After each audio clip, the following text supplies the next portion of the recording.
cabdiraxmaan aadan ismaaciil madaxa suuqgeynta ee shirkadda Telesom oo maanta kulan warbaahineed ku qabtay magaalada Hargeysa ayaa ugu baaqay bulshada Soomaaliland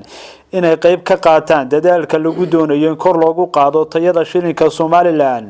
waxaana uu sheegay in arrintaasi ay kala shaqeynayaan xukuumadda inaga oo ka duulayna go'aamadii aan wada gaadhnay xukuumadda Jamhuuriyadda Soomaaliland iyo shirkaduhu ay iska kaashadeen ee ahaa dhiirigelinta isticmaalka shilinka Soomaaliland shirkadu waxay dhammaanba go'aamada u aqbashay si guud in ay dhammaantood hirgeliso waana hirgelinay xukuumadana mar walba waan ka wada soconaa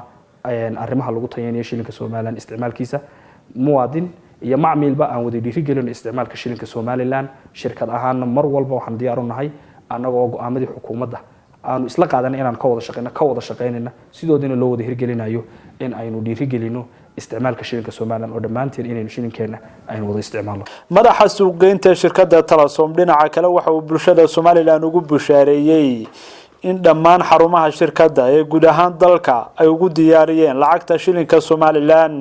maanta waxaan u qabanay shirkan jaraa'id